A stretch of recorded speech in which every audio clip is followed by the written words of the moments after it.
El sol rajaba la tierra como cuchillo en cuero seco.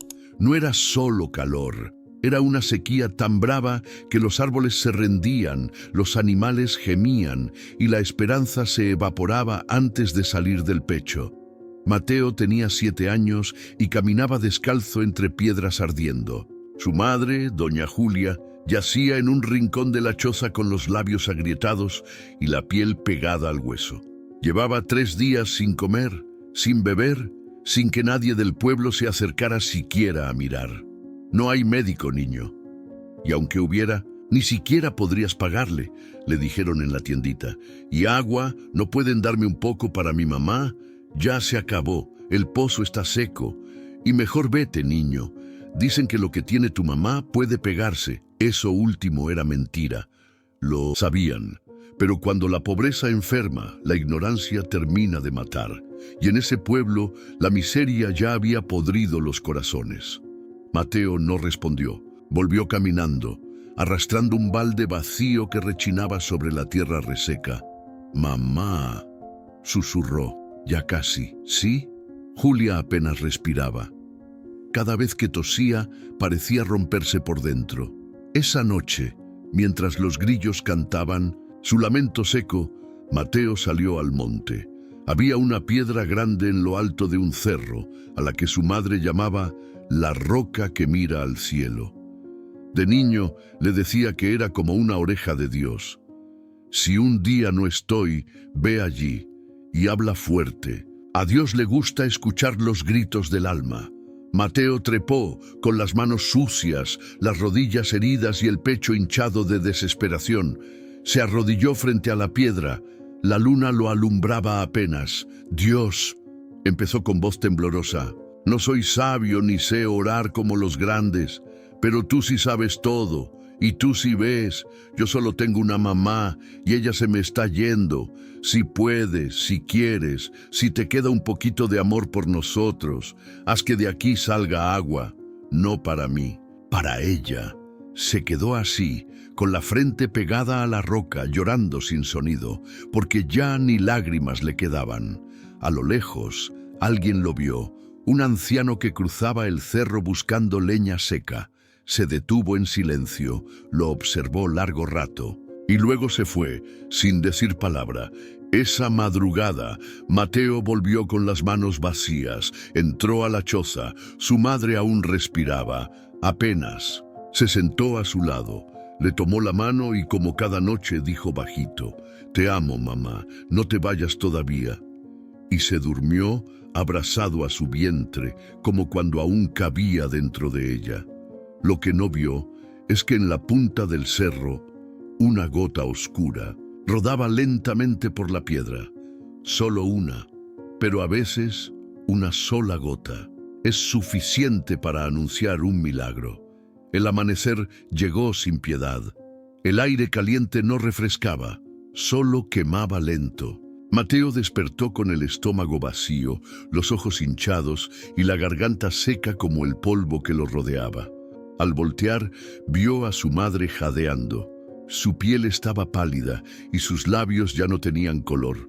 Corrió a la entrada de la casa y gritó, con lo último de su voz, «¡Ayuda! ¡Mi mamá se muere!». Nadie respondió. La señora Ermelinda, que vivía a unas casas de distancia, se asomó por su ventana y luego la cerró sin decir palabra. Don Gilberto, el del burro viejo, hizo un gesto de lástima, pero no se movió de su mecedora. Algunos niños lo miraban de lejos, sin atreverse a acercarse. Mateo, temblando, se acercó a la cerca de doña Beatriz, una mujer que siempre decía ser muy creyente. «Por favor, deme aunque sea un poco de agua. Dios se lo va a pagar». Ella lo miró con ojos secos. «Yo ya oré por ustedes. Lo demás le toca a él». Y cerró la puerta. Mateo apretó los puños, no por rabia, sino por impotencia. Volvió a subir al cerro. Cada paso era una batalla, cada piedra una herida más. Cuando llegó frente a la roca, cayó de rodillas otra vez. «Dios, yo no sé qué estás esperando. Si es por mí, está bien. Pero ella sí cree. Ella siempre creyó en ti. No te la lleves, por favor. Las palabras salían entre suspiros. Ya no pedía con fuerza, sino con una fe rota pero viva. Esa noche se quedó dormido allí, abrazado a la piedra, sin moverse, como si esperara que se abriera de pronto como un pozo escondido. Mientras tanto, en otro punto del pueblo, el anciano que lo había visto desde la distancia hablaba con el párroco del pueblo.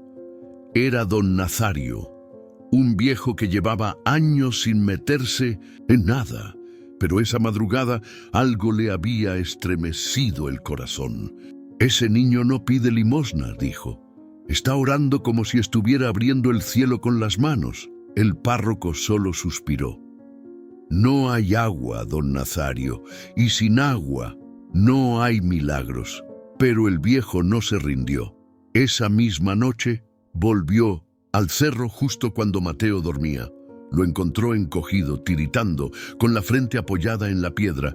No lo despertó. Solo se sentó a unos pasos, lo cubrió con su poncho y se quedó en silencio, observando la roca como si también esperara algo.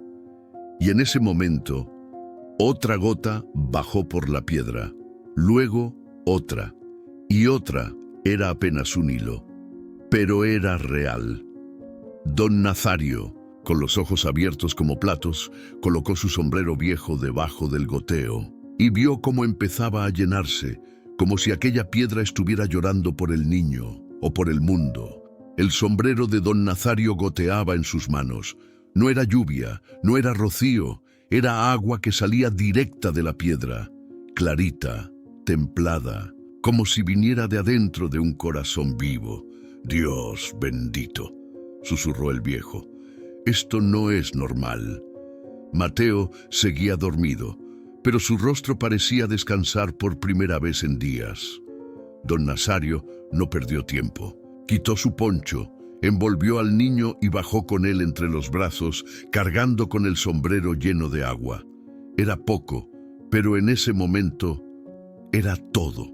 Cuando llegaron a la choza, doña Julia apenas respiraba. El viejo humedeció sus labios, le mojó la frente, le puso un sorbo en la boca.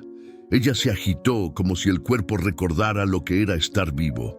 Abrió los ojos apenas un hilo, pero una lágrima corrió por su mejilla seca. Tranquila, hija, tu niño ha tocado el cielo, le dijo el anciano, sin saber si ella lo escuchaba. Mateo despertó horas después. Se levantó de golpe. La piedra, el agua, ¿fue de verdad? Sí, muchacho, y tú lo sabes mejor que nadie. El niño corrió hacia su madre, la abrazó, y por primera vez en días lloró con fuerza. El rumor no tardó en llegar al pueblo. Dicen que el hijo de Julia hizo brotar agua de una piedra, murmuraban en la plaza. ¿Cómo va a ser eso? Seguro Nazario encontró una naciente y quiere hacer alboroto. O peor, están fingiendo. Ya sabes cómo son los pobres cuando quieren atención, pero hubo quienes se acercaron. Mujeres con cántaros vacíos, hombres con machetes y mirada desconfiada, y niños curiosos con sed y preguntas. Don Nazario los guió cerro arriba. La piedra seguía llorando, un hilo constante, no más grueso que un dedo, pero era agua, pura, limpia, milagrosa. No sé explicar lo que pasa aquí, dijo el viejo, pero sí sé que esta agua brotó cuando un niño oró sin rendirse. Y si hay fe en esta tierra, aún queda vida. Algunos llenaron sus botellas, otros se arrodillaron a dar gracias. Pero también hubo quien levantó la voz. «¡Esto es peligroso!», gritó don Severiano el comisario. «Si se riega que aquí hay agua, vendrán de otros lados a quitárnosla. Debemos taparla, cubrirla antes de que sea tarde». «¿Tapar lo que Dios abrió?», respondió don Nazario con voz firme. «Esto no es de Dios. Es un engaño para causar revuelo». Mateo escuchaba todo desde atrás, abrazado a su madre, que ya podía sentarse. Su rostro seguía pálido, pero en sus ojos había luz. Ella tomó su mano. «No tengas miedo, hijo. Cuando lo que se siembra es fe, ni el sol ni la envidia pueden secarlo». Esa noche Mateo subió otra vez al cerro. esta vez no para pedir, sino para agradecer.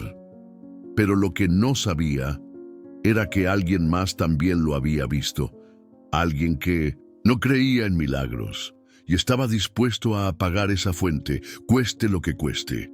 Al amanecer siguiente, la fila de gente subiendo al cerro era más larga que nunca. Campesinos, madres con bebés, ancianos con garrafones. Todos querían ver con sus propios ojos la piedra que lloraba agua. Mateo estaba sentado junto a su madre, que ya podía sostenerse por sí sola. Aunque seguía débil, tenía algo distinto en la mirada. Una luz suave, como de quien ya había estado al borde y decidió volver por amor. Mamá, ¿de verdad crees que fue Dios? ¿Y tú qué crees, hijo? Yo creo que Él no me escuchó con los oídos. Me escuchó con el corazón. Julia le acarició la cabeza, con ternura y gratitud. Pero en el pueblo, no todos compartían esa fe. Don Severiano, el comisario, había convocado a una reunión urgente con algunos caciques del lugar. «Esto se nos va de las manos», decía mientras golpeaba la mesa con su bastón. «Ya no respetan la autoridad, están creyendo en cuentos. En vez de buscar pozos reales, se arrodillan ante una roca como si fuera un altar. Pero la piedra sí da agua, Severiano», respondió uno de los hombres. «Yo la probé. Mi hija llevaba días sin beber y...» «No me importa», interrumpió furioso. «Si dejamos que esto crezca, vendrán de otros pueblos. Harán peregrinaciones, invadirán nuestras tierras. Hoy es un niño orando, mañana será una estampida de fanáticos». Entonces bajó la voz. «Esta noche iremos y cubriremos la piedra. Nadie más beberá de ella». Esa misma tarde, don Nazario notó que algo no iba bien. Había visto a Severiano reunirse en secreto, había oído sus amenazas disfrazadas de advertencias, así que fue a buscar a Mateo. «Muchacho, hoy no subas solo al cerro. Escúchame bien, hay hombres que quieren apagar esto, pero tú no vas a tener miedo, porque tú no hiciste nada malo, solo oraste, solo creíste, y eso, hijo, no es pecado, es poder». Mateo asintió, aunque un nudo le apretaba el estómago. No entendía del todo lo que pasaba, pero sí sabía que algo se avecinaba. Esa noche, mientras todos dormían, 3 hombres subieron al cerro con palas, costales y cemento. Llevaban linternas y el rostro cubierto. Al llegar, se acercaron a la piedra y comprobaron que aún manaba agua. Una de las linternas iluminó el sombrero de don Nazario, vacío ahora, pero aún húmedo. «Aquí es», murmuró uno. «Que se acabe el teatro». Comenzaron a cavar. Querían tapar la base, sellarla con lodo y piedras. Uno incluso se atrevió a patear la roca, pero en ese instante una voz retumbó detrás de ellos. «No toquen eso, era Mateo». «No es de ustedes, es de Dios». Los hombres se giraron sorprendidos. El niño sostenía un machete viejo, oxidado, apenas con fuerza. No pensaba usarlo, pero su mirada, su fe, detenía más que cualquier filo. «Ya es tarde, niño», dijo Severiano desde las sombras. «Esto no es tuyo, no, es de mi madre, es de todos los que creen, y si tocan esta piedra, están tocando el corazón de Dios». El agua brotó con tanta fuerza que parecía haber estado retenida por siglos. No era un manantial, era un clamor que había sido escuchado. El suelo tembló levemente y el chorro golpeó la tierra como si despertara raíces dormidas. Los 3 hombres huyeron, empapados, aterrados, pero don Nazario no se movió. Se arrodilló junto a Mateo, lo abrazó por los hombros y exclamó con voz quebrada: «Dios escuchó, hijo, escuchó de verdad». En la oscuridad, otros vecinos llegaban, con lámparas y cubetas.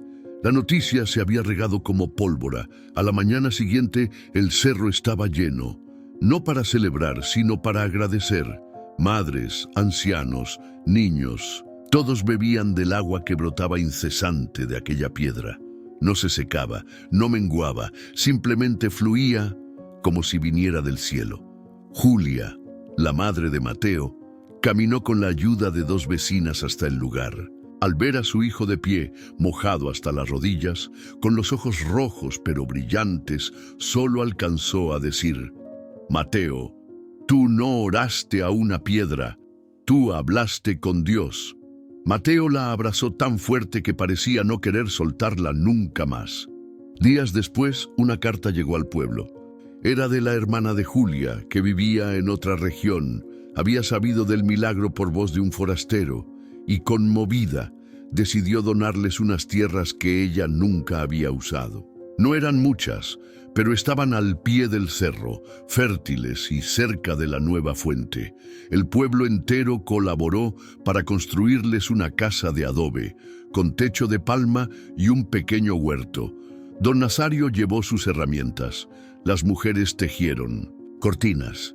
Los niños ayudaban cargando ladrillos, no por compasión, sino por respeto, pero no todo fue sencillo. Algunos forasteros llegaron tiempo después, intentando apropiarse del cerro, diciendo que ese terreno no tenía dueño. Intentaron cercar la piedra, ponerle precio al agua, convertir el milagro en mercancía. Fue entonces cuando Julia habló en una reunión pública, de pie frente a todos. El agua no es nuestra, pero el milagro fue para todos. Si vinieron buscando poder, aquí solo encontrarán fe. Porque lo que pasó en esa piedra no se compra, se cree. El pueblo decidió proteger el sitio, no con rejas, sino con respeto. No se volvió santuario ni negocio. Fue simplemente un lugar donde la fe de un niño cambió una historia. Años después, Mateo creció, se convirtió en campesino. Trabajaba con sus manos, pero oraba con su vida. Nunca dejó de visitar el cerro. Su madre vivió muchos años más, y cada vez que lo veía volver mojado del manantial, le decía lo mismo: «Dios no te dio riquezas, hijo, te dio algo mejor, un corazón que sabe dónde buscar milagros». Y Mateo, con una sonrisa, solo respondía: «Sí, mamá, y Dios aún sigue escuchando».